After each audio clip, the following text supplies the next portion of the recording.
Modern mind control.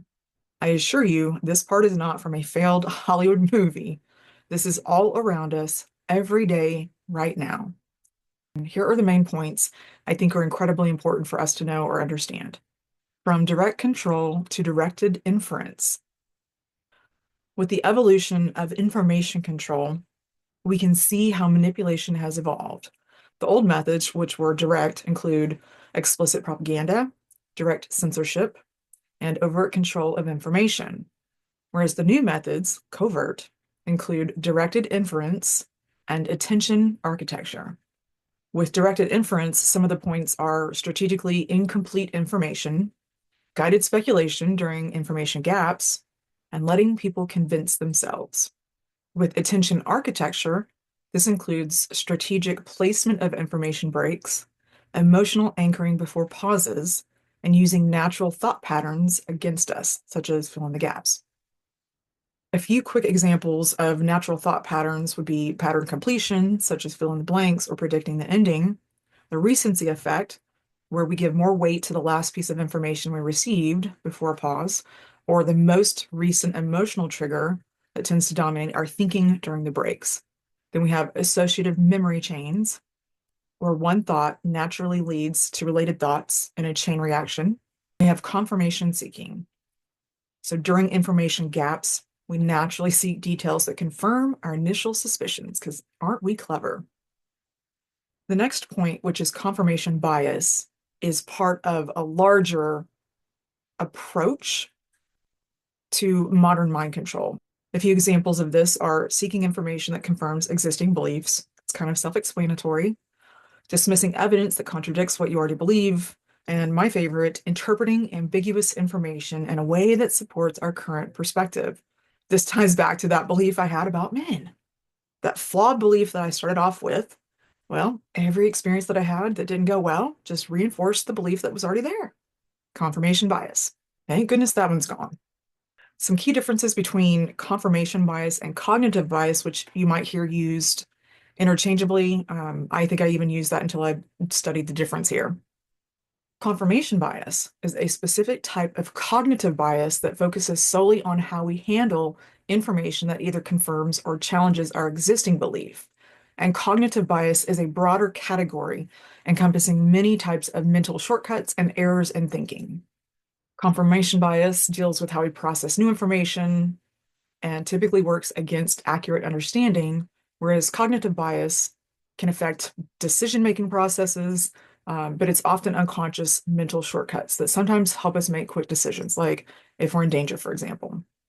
Understanding attention as modern currency. In today's digital age, attention has become our most valuable and contested resource. Even more so than water, it could be argued. While traditional currencies measure economic wealth, attention represents our cognitive wealth, and like any currency, it can be earned, spent, invested, or stolen. In the attention economy, every ping, notification, and alert represents a transaction, keyword, transaction in the attention economy. Our attention spans have become monetized through advertising, algorithms, and content delivery. And you may have heard the phrase, if you're not paying for the product, you are the product, which reflects how our attention is being commodified. Modern mind control through attention hijacking. Dopamine-driven design includes apps and platforms that are engineered to trigger dopamine responses. This is where we get beyond just the mental distractions and like emotional triggers that keep our attention or keep us tied into like a drama loop.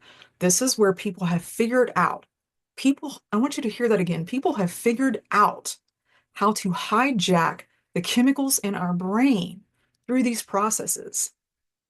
This is where we get into the mind control aspect of it, where it has nothing to do with like a tinfoil hat or some sort of machine that's creating waves in the atmosphere or something that's, that you think of the old school mind control methods, hypnosis or whatever. They've actually figured out how to use our own brain against us. Another example is what I call the scroll hole. So like the infinite scroll features that exploit our natural curiosity I didn't come up with the scroll hole, but I don't remember where I heard it from, but it makes sense. Pinterest is my scroll hole. And then we have variable reward schedules, like the social media likes, that create addictive patterns. This is a real thing, y'all. Another aspect is that the push notifications create artificial urgency. Next, we have attention fragmentation. This includes multitasking culture that fragments our focus, constant context switching, which reduces our thinking capacity. So when we're constantly switching back and forth between this task or that task, and it's a bunch of incomplete tasks or incomplete thinking processes, it actually reduces our deep thinking capacity. Short form content that trains shorter attention spans. I'm sure you're familiar with that one or you've heard that. And then information overload, which leads to decision fatigue. Hopefully, you're not feeling that right now at this point in the presentation. I know this is a lot of information, but I want you to be able to unpack this over time. Weaponization of attention. Let me say that again, weaponization of attention. And when I say weaponization, that's not just a word that I pulled out of the ethers because I think it sounds cool or dramatic. It's actually a word I've heard used in some of the literature from like Chase Hughes and the behavior panel. Our attention is being weaponized, literally. Some of the methods of this include like echo chambers that capture and retain attention. And what happens with those echo chambers is they basically narrow our viewpoints more and more to where whatever narrow focus we had becomes even more and more narrow. Controversy and conflict, all that drama that amplifies and captures attention, and of course, emotional triggers to maintain engagement. The key takeaway here is that modern manipulation doesn't force conclusion. It architects the journey to them. Our challenge isn't just protecting against direct control, but maintaining sovereignty over our own inference process. Chiron conjunct Tau Ceti. Tau Ceti is in Aries, which is about sovereignty, among many other things. Fun little side note, this one place I worked, I had a sign that I would switch between multitasking mode and single tasking mode. So when my brain was full at the end of the day, I would switch it up to single tasking mode, telling people like, I can only do one thing at a time right now. Take that for what it's worth. Okay, I feel it's important to make a super quick point here about our biology and why it's relevant to this discussion. The relationship between our cognitive evolution and our biological reality presents a fascinating challenge that's central to our current development. We've achieved remarkable cognitive advancement and technological sophistication, but we're still fundamentally mammals, with biological programming that has evolved for smaller social groups and simpler environments. Let me break this down into a clear framework. The biological reality. Our brains are still optimized for tribal scale communities. It's estimated somewhere around 150 people, and I've seen that in multiple sources. Also, our survival mechanisms are far more developed than our cognitive processing abilities. No matter how smart and clever we want to think we are, it's still the case. Our prefrontal cortex, aka cognitive processing, or the executive function of the brain, is often overwhelmed by more primitive functions. Basically, we're processing billions of connections and abstract concepts with hardware that evolved for much simpler tasks. Then we look at the modern challenge. We're asking our mammalian brains to process unprecedented amounts of information. Jupiter and Gemini all day long. It's not just all Jupiter's fault, though. This leaves a significant gap between our biological capacity and our current social and technological reality. And those who understand this gap are already weaponizing it against collective consciousness. Language vibrates because we do. I want to bridge this point between our thoughts and our physical being for a moment. My presentation has strong focus on the mental and emotional planes based on the transits that I'm covering here. So let me pause to bring us into our bodies for a moment. And it's a small example of how we can embody the change we wish to be. One of my all-time favorite quotes is from this book, The Language Codes. And it says, when we speak, we program the field around us. I fundamentally believe this statement and feel guided to share with you some of my life's work, which are the declarations. They're not affirmations, these are declarations. As I introduce the next Antarean strategy, number 5, it is my deepest desire for this exercise to inspire you through those challenging moments, to show you the real you in all situations, no matter how muddy the waters. I truly hope you see yourself reflected in these declarations. Antarean Strategy number 5. I call this a vibrational upgrade, and it works as a law of attraction practice. Language vibrates because we do. I really believe this. I have watched countless people give winding and abstract explanations about the I am, but I always felt so lost in those explanations. So I finally sorted my way to the core truth of this. When we say I am, we are saying I exist as. It's that simple. So whatever you put after this is claiming the state or quality that you want to vibrate at. Forget the overthinking and flowery phrases. Keep it simple and let it work. But here are some examples. So the way that these declarations were crafted, the way I was guided to do these, was that the body that you see, the paragraph, they're all exactly 111 words. So all my numerologists out there, type 111 in the comments or the chat box right now. 111, if you're into numerology. It made me really filter out and use discernment, which was a fantastic exercise in its own way. But I am purpose. Here's how this works. I am purpose. I fulfill.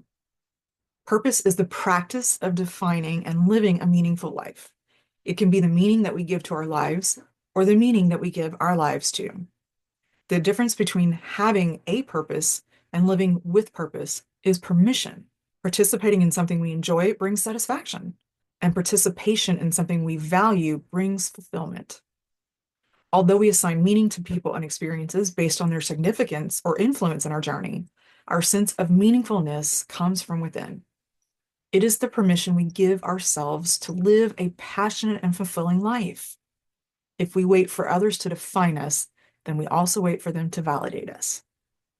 I hope you enjoy this.